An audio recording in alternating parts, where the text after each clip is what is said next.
Hi everyone, and welcome to Talking Business, a series I started in lockdown 1 where we spoke to a variety of people from a variety of industries about their experiences, their careers, and how this can maybe help you out with regards to the choices you're going to make in your careers and your university, apprenticeship or employment opportunities. So today we're back, we are talking to Danielle and we are talking esports. So a subject that I know a little bit about, but good grief, when we speak to Danielle, I'm sure she'll be able to fill us in a little bit more, a lot more, on possible careers in that, studying it, and what the future holds for esports as well. So here we go, talking business with Danielle, and we are talking esports. Hope you enjoy.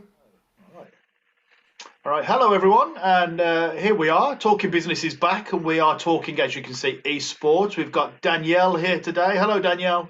Hi, nice to be here and take part in this. Super. Thank you very much for joining us. We really appreciate it. So, I won't talk too much about what Danielle does. I'll let her introduce that for us.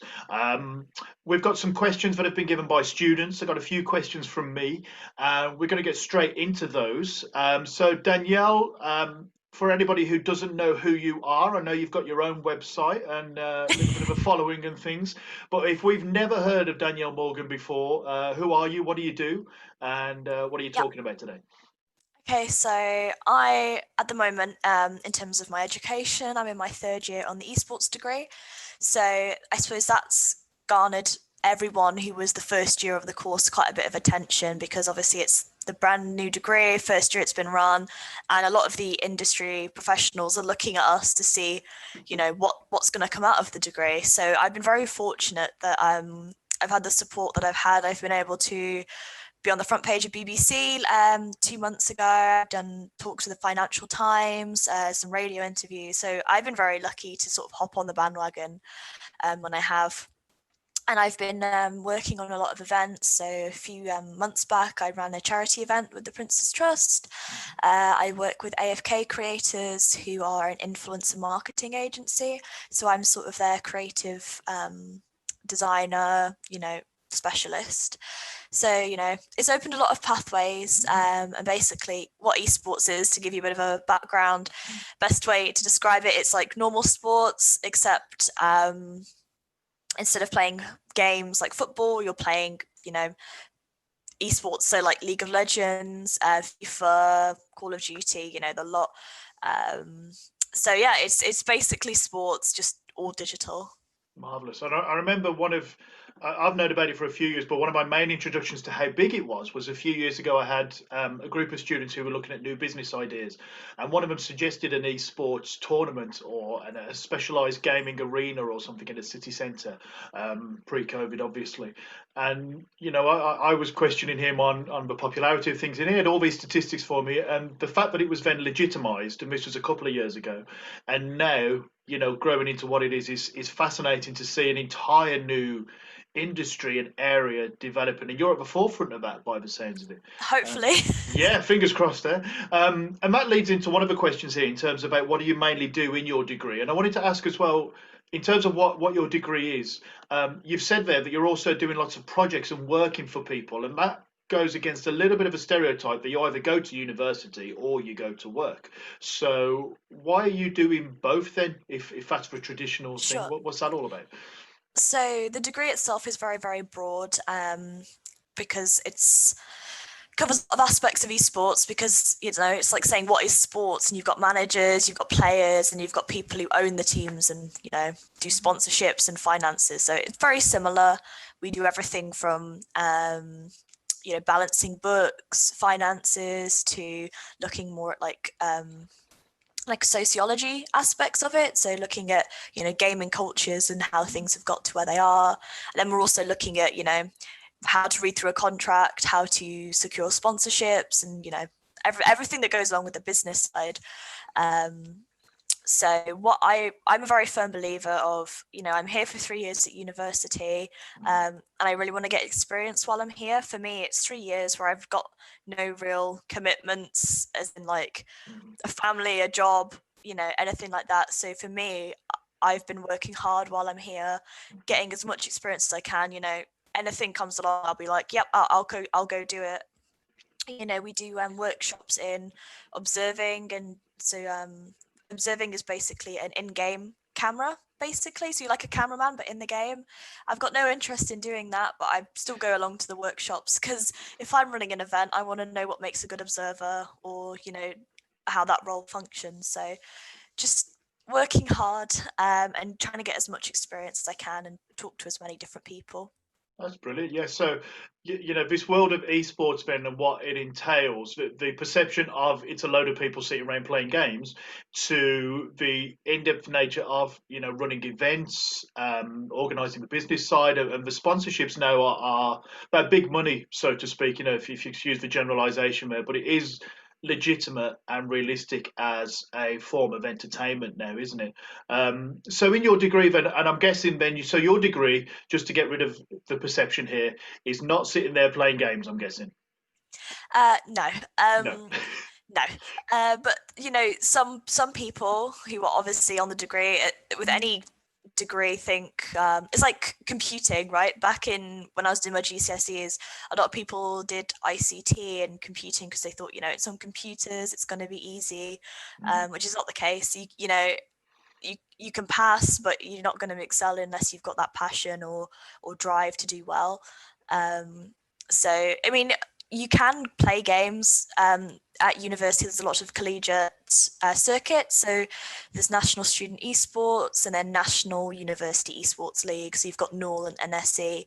And you can enter under your university, you can play in events. And then in my first year, I travelled around with a team who were playing, and they did fairly well. And I was taking pictures at events and doing photography. So there are grassroots routes into professional play that you can access at university, but that's more of like a circuit rather than actually being on the course kind of thing.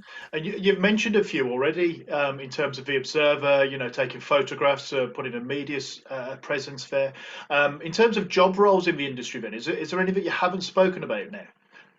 Yeah, so another thing that I am involved with is production. So basically everything that happens behind a broadcast. So if you liken that to like the BBC, you've got obviously the cameramen, and then you've got the audio technicians, and then the people who are mixing the different feeds and streaming that. So something I've been doing recently, I've been working with Formula One Esports. So and that was their sort of main cup of the year, if you will, and I was working on audio. So what I was doing then is I was sitting in on the call with the driver and their coach and listening to the audio, clipping any audio that was interesting, and uploading that, and then that would be played on stream, kind of like when you're watching real racing and you can hear what the driver and their coach is saying. So again, production is a massive part in it, and that's really underrepresented because not many people go for that role, and there's quite a demand for it, which is why I think the course is good, because we get access to this fantastic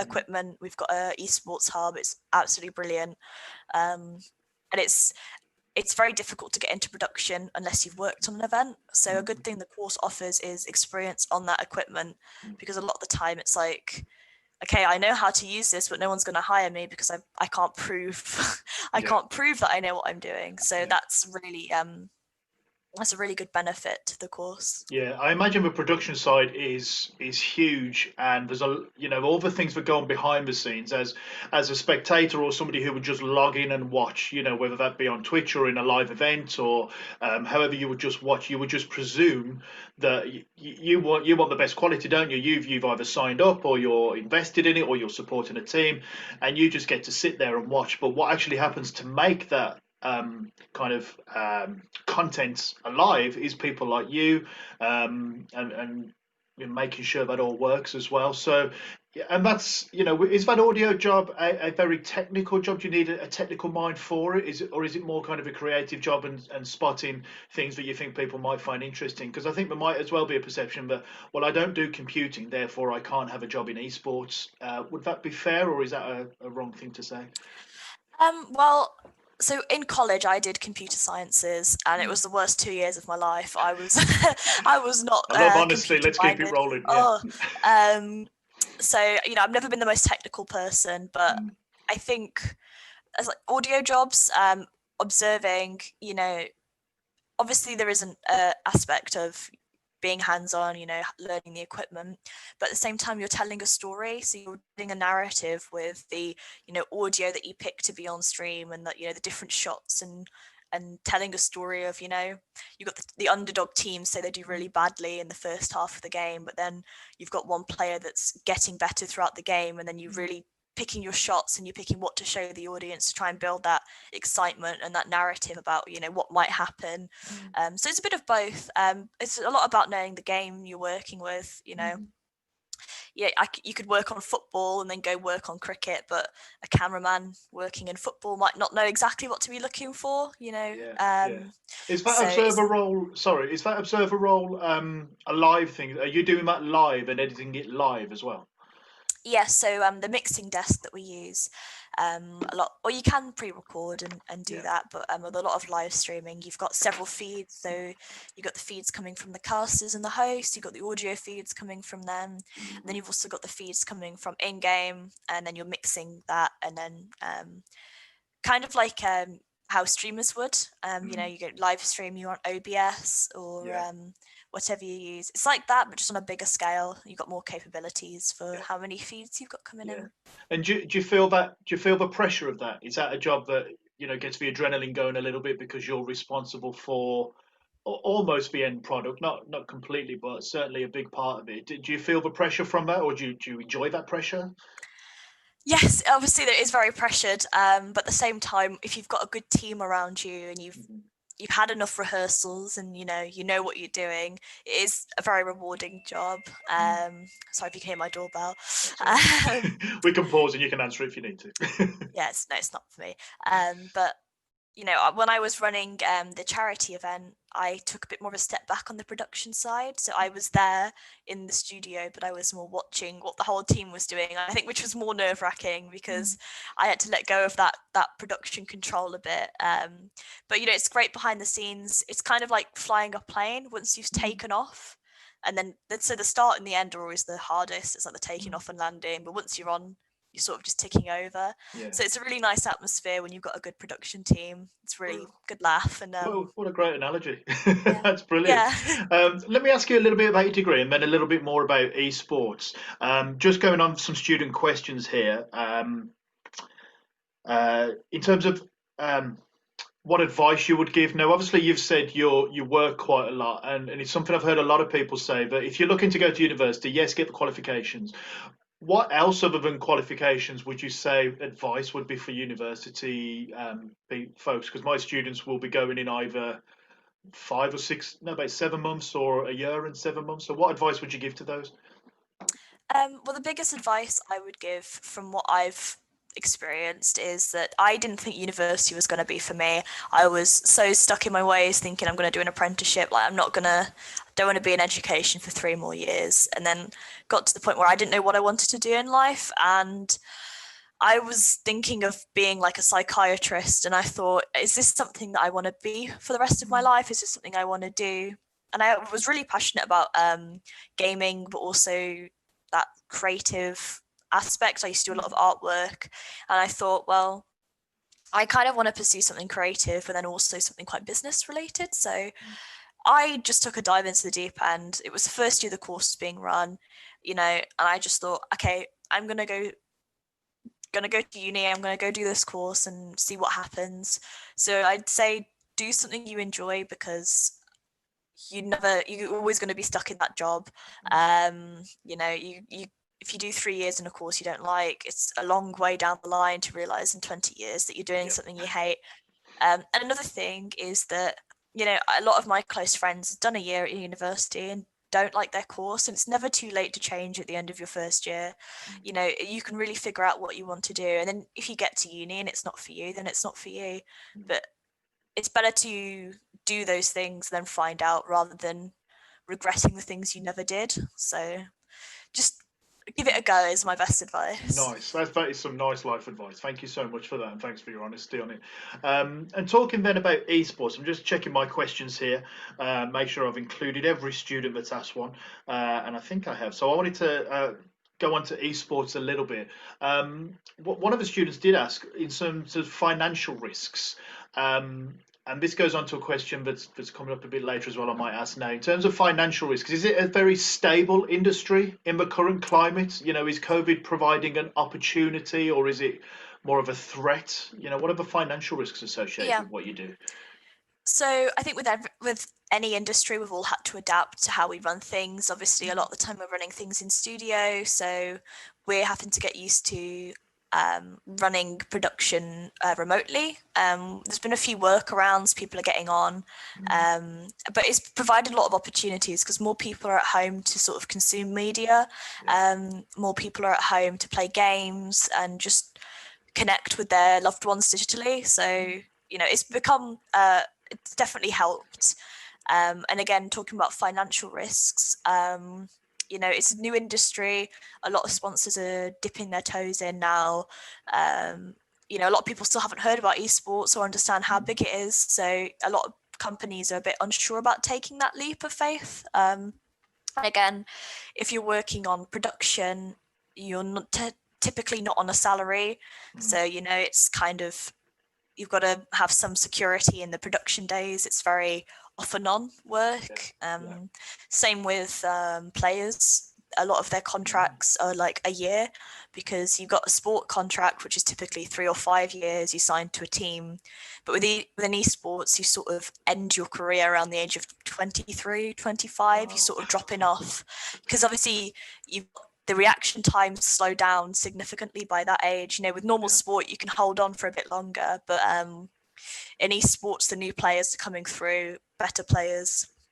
So, there's a lot of different routes into it, but it can be very hit and miss unless you know what you're doing, which is why the course is good, because you know how to protect yourself and how to sort of build that career path that's stable and viable. And keep up to date with what's going on in the industry and keep yourself relevant. Whereas a game, and no matter how hard you might try, there's always somebody kind of nipping at your heels. Much like in a lot of careers, really, but certainly in sports and competitive ones, where there's always somebody trying to take your place, isn't there? So, so in terms of stereotypes, I said I'd like to speak about this. The stereotypes, I know when I ask questions in class, who plays games, who doesn't, and there's always a kind of reticence from the girls in the class to say, yeah, we play games, or when they do, some of the lads are kind of going, what, like, oh, really? And not so much playing games, but certainly in esports and the production teams and things. Have you come across any of those stereotypes? Do they exist? And have you kind of had to battle any of those?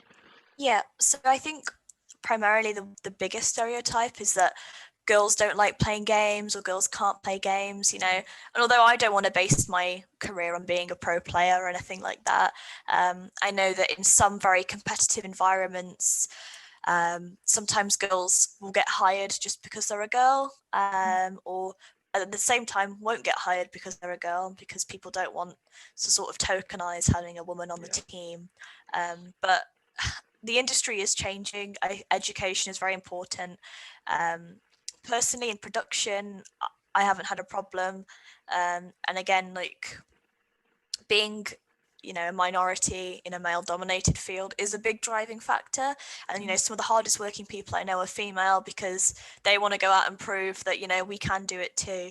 But I think in a lot of the companies I've worked with, they've been fantastic. Again, esport education is just the biggest factor for me, I think, in changing the industry. It's just one of those things that isn't perfect now, but is getting better and continues to get better over time. Yeah, and it would make sense then that education would branch out into esports, because as it becomes a viable medium and its own kind of industry, we all know how much video games are worth in terms of making more than movies by a long shot. And then obviously once you bring that esports industry, along with that, then why wouldn't you have education courses about it when it is starting to rival, your traditional media studies, or some of the other industries we know and a part of. So yeah, it's interesting. I mean, where do you see esports going then, as we start to kind of wrap things up towards the end here? obviously COVID seems to be around for a bit longer than we were all hoping. Where do you see esports going then in the next, maybe short term, in the next year or two, and then maybe long term? If you're going to have a whole career in it, is this part of your degree, or have you thought personally about what's next for esports? Yeah, so I think, you look at more Asian countries, and they are certainly had esports as a more mainstream form of media for a bit longer than some of the Western countries. So they have a lot of, esport cafes where you can go, and internet cafes, you go and play, and then you've got these big stadiums with dedicated esport hubs and production setups. And certainly I think that's going to become the next big thing, is that a lot more companies and sort of businesses, when they're building like these big shopping centers or entertainment hubs and stadiums, they're going to start including esports in that. And again, like the virtual aspect now, especially after Corona, and everything that's happened in 2020, a lot of more people are working from home, a lot more people are consuming media from home, so it's going to become the new normal. To attend digital events online and get involved with all this. So I think the industry is going to continue to bloom, hopefully. Otherwise, I'm in the Yeah, wrong job. yeah. But I'd be in all amazed if it serious, didn't. yeah, in all seriousness, though, a lot of the skills we learn is very applicable to other industries. So production, I could go work on real sport production. A lot of marketing isn't industry specific. So I think a lot of the skills we get are very useful in a lot of Yeah, different areas, but yeah, especially now with education, I think there's a lot more people specialized and qualified in those fields to really hopefully elevate esports to the next yeah, level and production to the next yeah. level. Yeah. So if you are an online gamer or an esports viewer out there, then please make sure you're not taking for granted all the people behind the scenes getting that entertainment to you, because there's a lot of them by the sounds of it, Danielle. Yeah. All right. One final question, then, which I haven't prepped you for, but you kind of alluded Okay. to earlier, so nothing too serious. If you had one piece of advice that you could give to yourself back when you were, say, 16, 17, 18, that you wish, oh, I wish I would have listened to that, what would that advice be? Start developing your portfolio at an Okay. early age. So, I always used to do a lot of artwork, a lot of writing. I wish I kept hold of that properly in like a digital format, because I've this year, or last year now, started developing my own website, which is my digital portfolio, and keeping up to date with the things I'm doing, just, writing a few lines about it. And because then when you're talking to an employer or someone that you potentially want to work with, they'll say, have you got a portfolio or a CV? And then you just send them the link and it's all ready to go. Obviously have a CV as well, but Yeah. really nailing your digital presence and pushing yourself on digital platforms and Yeah. selling yourself is really, really Yeah. important. And, if I wish I started doing that at 16, because Right. I've only really started doing that in the past sort of 2 years, and it's so helpful. Like Yeah. that's the best advice I could give anyone. Oh, marvelous. I'm actually going to lead that into another question in terms of social media, but I forgot to ask. But thank you for segueing through that, because I forgot to. In terms of social media, Ben, and your online presence, um, everything you put out there is always kind of there nowadays, and we use social media very flippantly, as personal or business. So what's your advice for the 17, 18 year olds using social media? We're posting random stuff on TikTok, Snapchat, Instagram, and all those things, and our businesses looking at that when they're employing you. What's your kind of take and advice on that? Well, personally, I've always been really careful about what I'm putting on my social platforms, because that's obviously an extension of myself. Another thing is learning the platforms that you're using. So, on Twitter, if I like, a meme or something a bit more lighthearted, it's fine. It's Twitter. But then if I would be sharing that content on like LinkedIn or something, then it's a Yeah. bit more unprofessional. TikTok is another big platform that a lot of companies are getting involved with, which is even more lighthearted than Twitter. Yeah. It's just about learning your platform, knowing your audience, and then just thinking in the future. A good piece of advice someone gave me is, if you're going to say something online, are you going to say it to your grandma? And if not, you probably shouldn't be posting it online. That's the I same think that's advice I've heard. Yeah, that's what I do. Like, what would my nan have thought of this? Yeah, So yeah. just be careful is my Yeah. biggest advice, but don't stop being yourself, Brilliant. because if you're authentic and you're you, then people are gonna come anyway. Don't try and be someone that you're not. Just be yourself and be nice on the internet. It's a good There we go. piece of advice. That is great advice. Yeah, thank you so much, and thank you so much for taking the time to talk to us today. We'll wrap it up here. Danielle, thank you. It's been Thank you very really, much for having me. yeah, you're very welcome, and it's been really useful. I know our students will get a kick out of this, and if we have any more questions, then expect an email from me, and we'll Okay, we'll we'll send some more expect one. to you. So I'll stop the recording now. Thank you very much. Really appreciate it. Thank you. It was interesting. So there you go. Anybody who thought esports is literally just playing games is way off base with what it actually is. The myriad of career opportunities and study opportunities in it highlighted there by Danielle. And we thank you so much, Danielle, for giving your time for us there. And I know that's going to be useful to quite a lot of people. So thank you so much. And thank you all for watching Talking Business. We'll have some more interviews coming for you soon. Feel free to spread the word and we'll see you again.